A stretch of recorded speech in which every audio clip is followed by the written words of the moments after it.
आळंदीत एकच चर्चा होती. सिद्धोपंतांच्या जावयांनी खूप वाईट गोष्ट केली आहे. अहो, घोर पाप केलंय. वाईट गोष्ट कसली? चक्क संन्यास घ्यावा आणि संन्यासानंतर परत एकदा संसार चक्रात सहभागी व्हावं. घोर पापच की हे. या आळंदीतल्या सगळ्याच कर्मठ ब्राह्मणांच्यासाठी हे घोर पाप होतं. आणि विठ्ठलपंतांना, सिद्धोपंतांना गावकीपासून दूर ठेवण्याचा, व्यवहारापासून दूर ठेवण्याचा हा एक चांगला मार्ग आणि संधी सापडली होती. त्यामुळं आता सिद्धोपंतांच्या घराशी संबंध ठेवायचा नाही असं फरमानच जणू आळंदीत निघालेलं होतं. कोणीही बोलायला तयार नाही, कोणीही भेटायला तयार नाही. वाळीत टाकलं. सिद्धोपंतांना वाटलं की आपण जाऊन जरा लोकांना समजावून सांगावं, विठ्ठलपंतांना समजून सांगायलाच पाठवावं. पाठवलं. महादेव भट्टांना विनंती केली. महादेव भट्ट, अहो, वाटेल ते प्रायश्चित्त घ्यायला तयार आहोत. प्रायश्चित्त द्या आणि आम्हाला सगळ्यात सहभागी करून घ्या. कसलं ऐकतायत महादेव भट्ट? ते म्हणाले, तुमचा तो पाखंडी रामानंद त्यानं सांगितलंय तर त्यालाच जाऊन विचारा की काय कोणता मार्ग आहे परत येण्याचा. तो विठ्ठलपंतांना आपल्या गुरुविषयी वाईट बोलल्याचं सहन नाही झालं आणि त्यांनी सांगितलं की माझ्या गुरुला वाईट नका बोलू, त्यांची आज्ञा आहे. अहो, मुलं झाल्याशिवाय संन्यास घेता येत नाही, बायकोची परवानगी असल्याशिवाय संन्यास घेता येत नाही, हे शास्त्रात सांगितलं आहे. म्हणजे संसार पूर्ण करून संन्यास घ्यावा हे शास्त्रात सांगितलं आहे. तुम्ही का बरं यात अडकाठी घालताय? नाही म्हणजे नाही.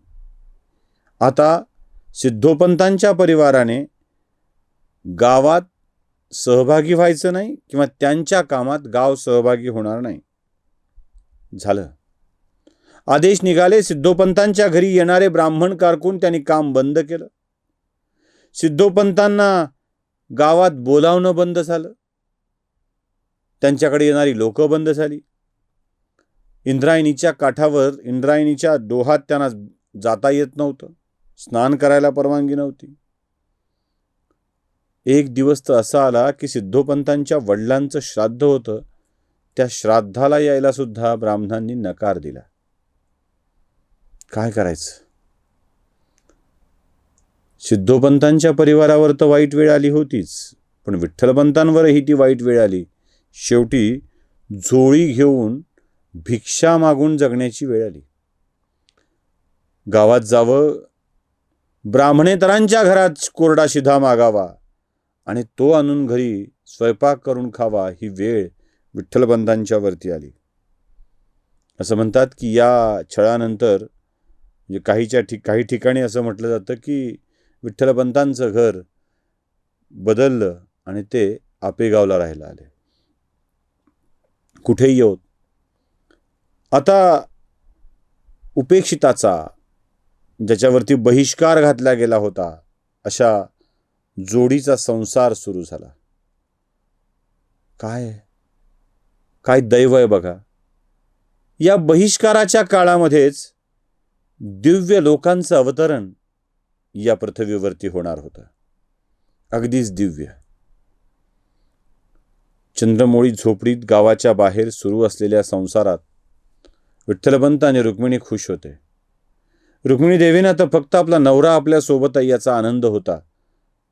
संन्याशाची बायको अशी उपाधी मिळाली असली तरीही आपला पती आपल्या सोबत आहे आणि तोही वटसावित्री पौर्णिमेच्या दिवशी आलाय याचा आनंद रुक्मिणी देवीच्या मनामध्ये होताच. हा म्हणता दिवस गेले. जसे दिवस जाऊ लागले तसे रुक्मिणी देवींनाही दिवस गेले आणि ती वेळ जवळ आली. गावातल्या जवळच्या माणसांच्याकडून, जवळच्या व्यक्तींच्याकडून रुक्मिणी देवींची काळजी घेणं सुरू होतंच. बहिष्कार वगैरे ब्राह्मणांनी टाकलेला होता. कर्मठ ब्राह्मणांनी, त्या पोथी पंडितांनी, पढत पंडितांनी, ज्यांना यांचं मोठेपण आणि ज्ञान मान्य नव्हतं अशांनी टाकलेला होता. पण आजूबाजूच्या परिसरातील सामान्य जनतेला मात्र या परिवाराची ओढ आणि गोडी होतीच की. त्यामुळं अनेक जण यांना सहकार्य करायला होते. दिवस भरले आणि पहिल्या बाळांतपणासाठी रुक्मिणीबाई त्यांना आता बाळांत वेदना होऊ लागल्या होत्या. शालिवाहन शक 1995 त्या संवत्सराचं नाव, त्या वर्षाचं नाव श्रीमुख संवत्सर असं होतं. महिना माघाचा आणि वद्य प्रतिपदा सुरू. पौर्णिमेनंतरचा पहिला दिवस वद्य प्रतिपदा सुरू. या दिवशी रुक्मिणी देवींच्या उदरातून एका तेजपुंज आणि दिव्य बालकाचा जन्म झाला. आणि या बालकाचं वैशिष्ट्य असं की त्याच्या डाव्या दंडावर त्रिशूल होता.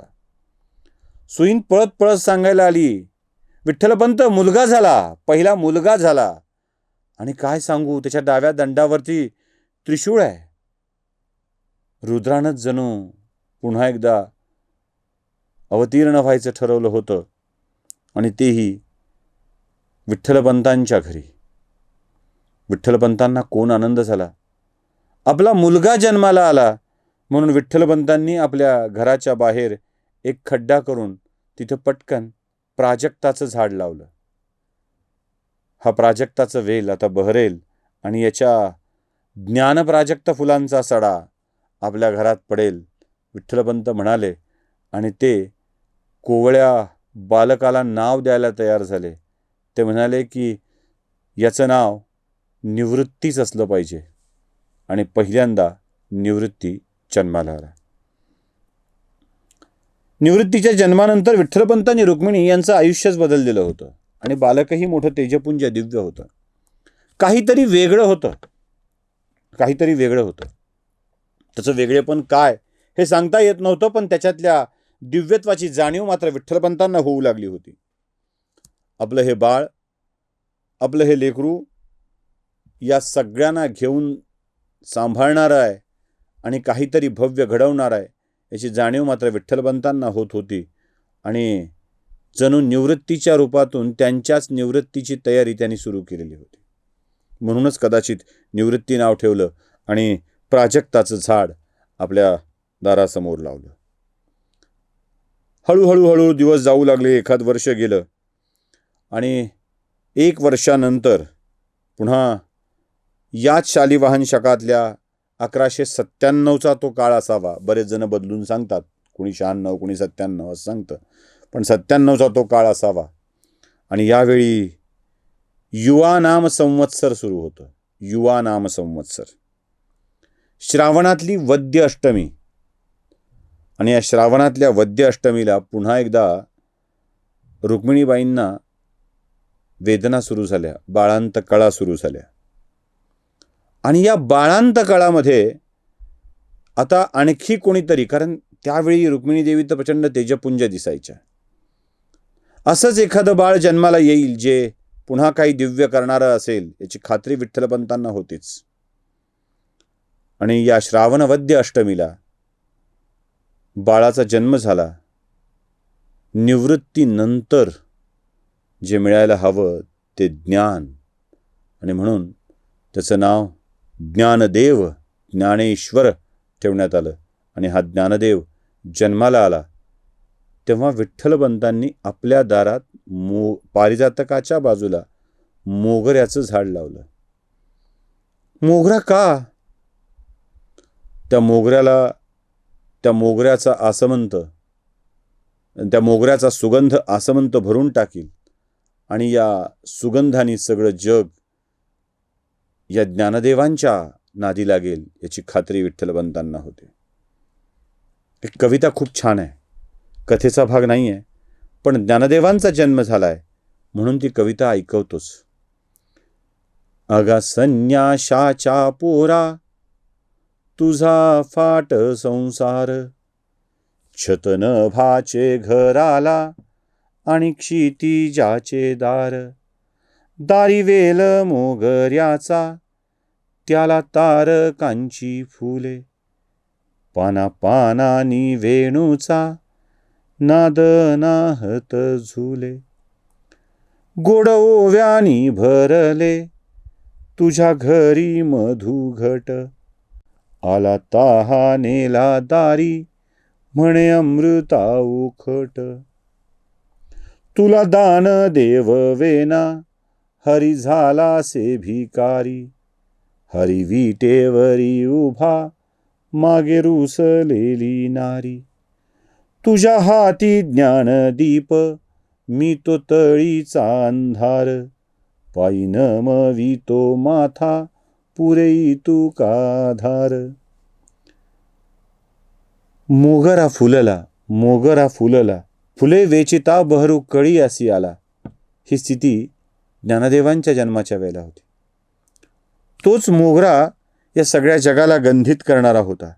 युवानाम संवत्सरामध्ये शके 1197 जन्मलेल्या ज्ञानदेवांच्या नंतर एकेका भावंडांचं अवतीर्ण होणं सुरू आहे. मी जन्म म्हणतच नाहीये, अवतीर्ण होणं सुरू आहे. तिसऱ्या वेळी मी कथा जरा वेगात पुढे नेतोय, मधला काळ काही सांगत नाहीये, कारण आपल्याला कथा मुक्ताईची सांगायची आहे. आणि मुक्ताईच्या जन्मापर्यंत देखील आपण अजून आलेले नाहीत, इतके भाग होऊन सुद्धा हे सगळं सांगणं आवश्यक होतं, म्हणून इथपर्यंत आलोय. यावेळी पुन्हा एकदा साधारण अजून 1-1.5 वर्ष गेली असतील. यात रुक्मिणी देवींचा तिसऱ्या गर्भारपण सुरू होतं. या तिसऱ्या गर्भारपणात अजून एक लेकरू होणार हे कळलं तेव्हा तोही मुलगा होणार याची जाणीव विठ्ठलबंतांना होऊ लागली. शालिवाहन शके 1199 ईश्वर नाम संवत्सरामध्ये कार्तिक शुद्ध पौर्णिमेला तिसऱ्या मुलाचा जन्म झाला, ज्याचं नाव सोपान. 1195 निवृत्ती, 1197 ज्ञानदेव, 1199 शके सोपानदेव यांचा जन्म झाला. आणि सोपान देवांच्या जन्मानंतर पुन्हा विठ्ठल रुक्मिणी आपल्या गावाचा त्रास सहन करत करत आपलं आयुष्य कंठत होते. 3 मुलानंतर अजून ते घडलं नव्हतं जे घडायचं राहिलंय. अजून प्रतीक्षा होती अजून एकाच्या जन्माची. ती एकाच्या जन्माची प्रतीक्षा नव्हती. 4थ्या लेकराच्या वेळेला रुक्मिणी देवींचं गर्भारपण आलं आणि एकूणच रुक्मिणी देवींचा रागरंग बघून, चेहरा बघून विठ्ठलपंतांना वाटू लागलं की रुक्मिणी यावेळेला मुलगीच, बघ तू यावेळेला मुलगीच होईल. आणि ती मुलगी जन्माला आली की ती प्रत्यक्ष देवीच आपल्या पोटी अवतीर्ण होणार आहे. हा म्हणता दिवस जाऊ लागले. 1 महिना, 2 महिना, 3 महिना, 4 महिना. आता अश्विन महिन्यातल्या शुक्ल पक्षातल्या प्रतिपदेचा तो दिवस आपल्या सगळ्यांना चांगलं ठाऊक आहे. अश्विन शुद्ध प्रतिपदेला काय होतं? अश्विन शुद्ध प्रतिपदेला दुर्गेची, देवीची, शक्तीची नवरात्राची घटस्थापना होते. त्या दिवशी देवी आपल्या घरी येते. विविध रूपात पुढची 10 दिवस ती आपल्या सोबत असते. अश्विन शुद्ध प्रतिपदेला शालिवाहन शकातल्या 1201 या वर्षी प्रमाथी नाम संवत्सर सुरू असताना अश्विन महिन्यातल्या शुक्ल पक्षातल्या प्रतिपदेला सकाळीच रुक्मिणी देवींना बाळांत वेदना सुरू झालेल्या आहेत. आणि या बाळांत वेदनेतूनच जन्म होतोय. नाही, नवे प्रत्यक्ष देवी ती तेजपुंज चित्कला रुक्मिणी देवीच्या उदरातून बाहेर येते. आणि ती बाहेर आल्यावरती, ती अवतीर्ण झाल्यावरती विठ्ठलपंतांच्या तोंडून आपसुक शब्द बाहेर पडतायत, झाली, आपली मुक्ती झाली, निवृत्ती झाला, निवृत्तीनंतर ज्ञान मिळालं. ज्ञानाचा मार्ग, ज्ञानाचा हाच सोपान आता आपल्याला मुक्तीकडे घेऊन जाईल. रुक्मिणी, आज आपल्या मुक्तीचा मार्ग उघडला आहे, म्हणून हिचं नाव आपण मुक्ताई ठेवूया. आणि त्या लेकराचं नाव मुक्ताई ठेवण्यात आलं. हसत बागडत ही लेकरं वाढू लागली. मुक्ताईचा जन्म झाला त्यावेळी 4-5 वर्षाचा असेल निवृत्ती. आणि याच निवृत्तीच्या हातात या 3ही लेकरांना सोपवून तूच दादा आहेस, तूच यांचा सांभाळ केला पाहिजे असं सांगितलं गेलं. आणि आपसुकच निवृत्तींनी या सगळ्यांचं पालकत्व स्वीकारलेलं होतं. छोट्याशा वयात त्या लेकरांच्याकडं लेकरांचं पालकत्व निवृत्तीकडे देताना विठ्ठलपंत आणि रुक्मिणींच्या मनात काय विचार असावेत, काय कल्पना असावी, याचा अंदाज आपल्याच काळजाला विदीर्ण करून जातो. बराच काळ पुढे जातो आहे आणि बघता बघता निवृत्ती 8 वर्षाचे होत आहेत. आणि या 8 वर्षाच्या निवृत्तीची मुंज कशी करायची, हाच एक प्रश्न कुलकर्णी दाम्पत्याच्या समोर आहे. आणि याच प्रश्नाचं उत्तर शोधत ते आपल्या अस्तित्वालाही शोधतायत. नमस्कार.